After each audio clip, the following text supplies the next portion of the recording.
The First World War was not only total war in military terms, but also in terms of economic and industrial mobilization.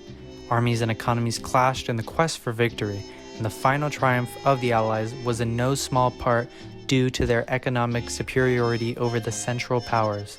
But once peace finally came, the question of how to repair the wrecked economies of Europe took center stage, and it would not be an easy nut to crack. 4 years of economic and financial desperation had pushed all belligerent systems to the brink and found them wanting. Very early in the conflict, it became clear that business as usual was not good enough to maintain a nation at war. Trade was disrupted, industry was converted to war production, and workers were sent to the army. Every state struggled to find their money to keep up the fight. At first, Germany had hoped to rely on short-term tax hikes to pay for the war. However, Germany's federal system meant that the central government in Berlin had little control over taxation in federal states. In any case, taxation would only cover around 14% of war costs. The remainder was paid for through Kriegsanleihen, or war bonds. That's money lent by individuals and companies to the state. And for a while, it seemed to work. In fact, Germany's war bond campaign was so successful that it was even able to lend money to its Austro-Hungarian and Ottoman allies. But despite this success, Germany's war debt continued to grow until it was over 90% of total economic expenditure in 1918. The country's leaders hoped that the eventual spoils of victory would cover these debts, but this didn't happen and may not have worked out even if they had won. Germany's food supplies, which were poor even at the start of the war, reached crisis levels due to blockade and a drop in international trade, resulting in the so-called Turnip War of 1916 to 1917. By 1918, the black market price of meat in Berlin was 25 times its 1914 level. As for Britain and France, they had some advantages over Germany in facing the strains of war, mostly due to their larger empires, more developed banking sectors, and access to world trade. But even amongst the Allies, spending skyrocketed and debt grew. Initially, France also believed it could self-finance the war through taxation and war bonds, but it was soon forced to borrow from Britain. Then Britain exhausted its money reserves and had to turn to American lenders for capital.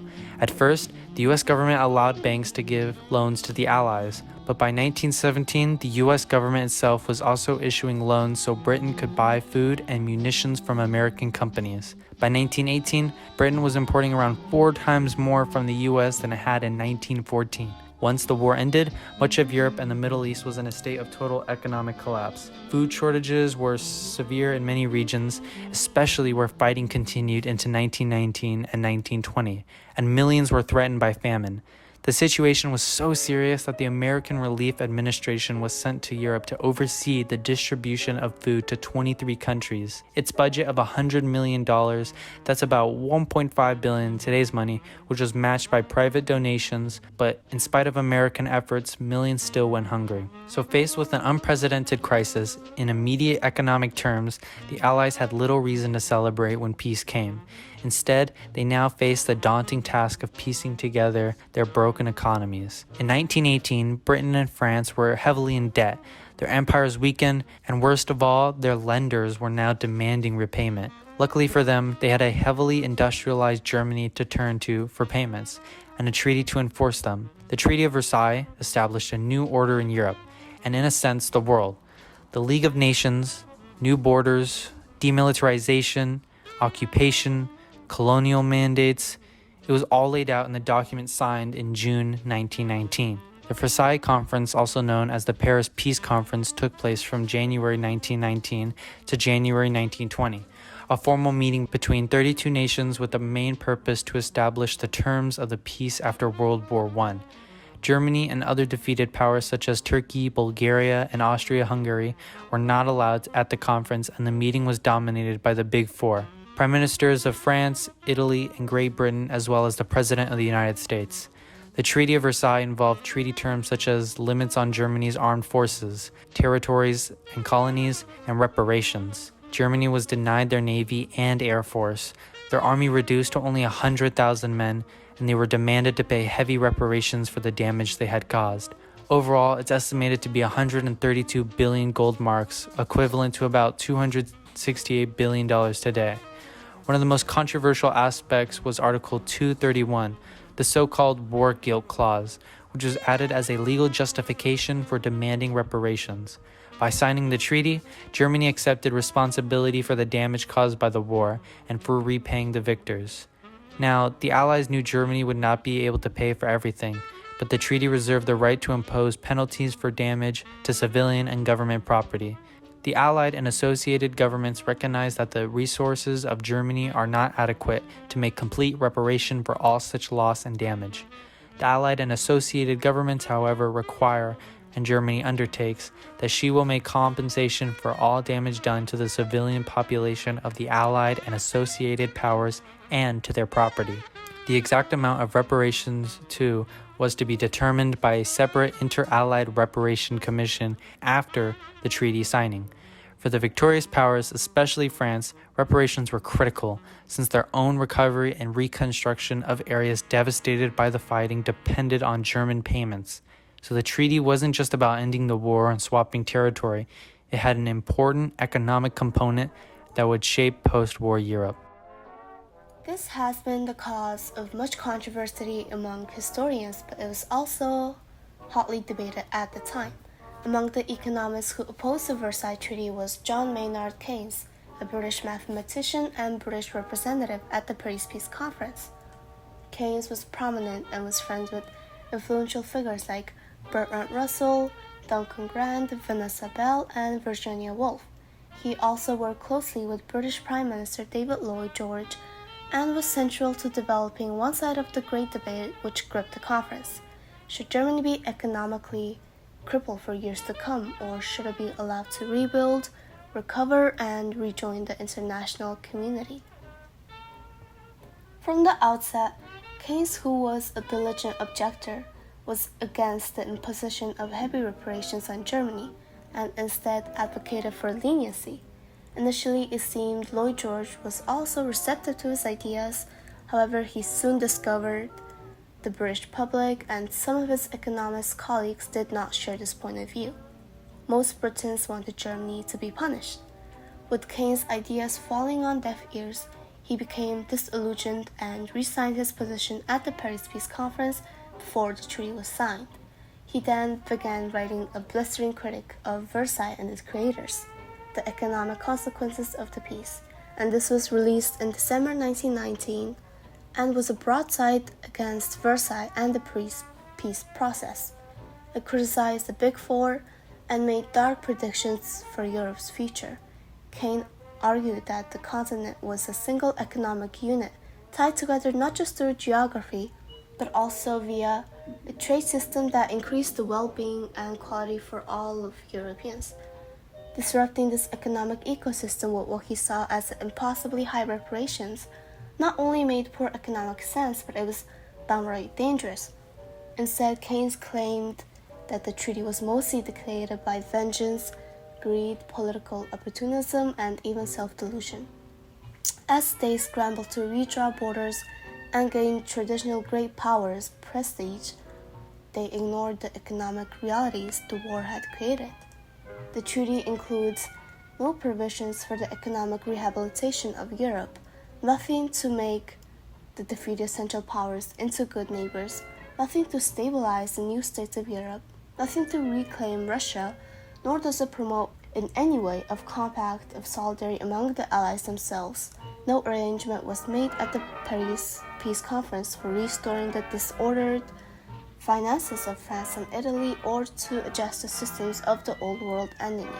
Now, Keynes was originally optimistic about the idealism of US President Woodrow Wilson and his 14 points, but he would eventually criticize the actions of all the national leaders at the Versailles.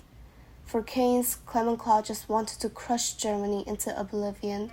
Lloyd George wanted to appease the British public in the short term, while the US president became paralyzed by domestic ambition and desire to do justice, which was easily manipulated by others. Keynes proposed 4 revisions to the treaty. First, reparation payments, on which no limit had been yet set, should be reduced. Second, Allied debts to the United States should be reduced or forgiven altogether.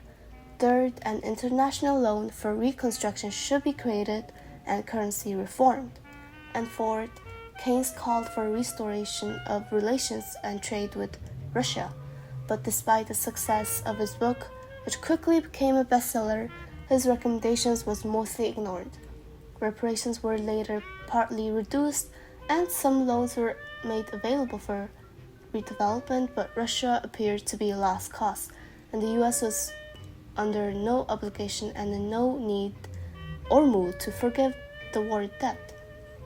So for Keynes, had Britain the most famous attack against the Versailles Treaty, but political leaders had other ideas, and the treaty came into force in January 1920. And although the United States will not ratify the treaty, the Americans definitely did want their money back. Now, Keynes argued that the interstate war loans had been forgiven between European nations in the past, and initially, Wilson had flirted with the idea of clearing some debts. But by late 1919, his health was failing, and the prevailing political winds favored U.S. isolationism and debt repayment from Britain and France. The need for the Allies to repay American loans soon led to a game of economic musical chairs in Europe. France owed Britain, Britain owed the US, and Germany owed everyone, according to Article 231. To make matters worse for the Allied nations, the US demanded that loans to be repaid in hard currency, that's dollars, gold, or treasury bills, rather than in trade.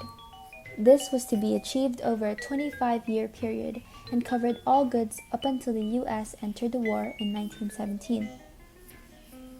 It even covered arms sent after the declaration of war, before the arrival of US troops. Faced with the pressure to pay, Britain, and especially France, which had suffered extensive destruction during the war, leaned on Germany as a source of income. But Germany soon defaulted on reparation payments, and then it also turned to the US for loans. This meant that Germany was using American money to cover reparation payments to France, which then covered French debt to Britain, which then sent it back to the US. All the while, Germany's debt just kept growing. Also, the disruption of German manufacturing, which had been undamaged during the war, meant a potential trading partner for France and Britain was out of action. Short-term economic gain would also mean delayed recovery, or worse, for everyone. So the combination of reparations payments and allied debts to the US had created a fragile economic situation in post-war Europe. In Germany, economic hard times and resentment of the treaty soon had political consequences beyond pure economics. Political street violence was common, and the political center, which could not stabilize the country, weakened. Those who benefited were those who proposed extreme solutions, like the communists and National Socialists. In the words of journalist turned historian William Scherer, such times were heaven sent for Adolf Hitler. Keynes certainly felt that the treaty's economic provisions doomed Europe to a terrible fate. If we aim deliberately at the impoverishment of Central Europe, vengeance, I dare predict, will not lend.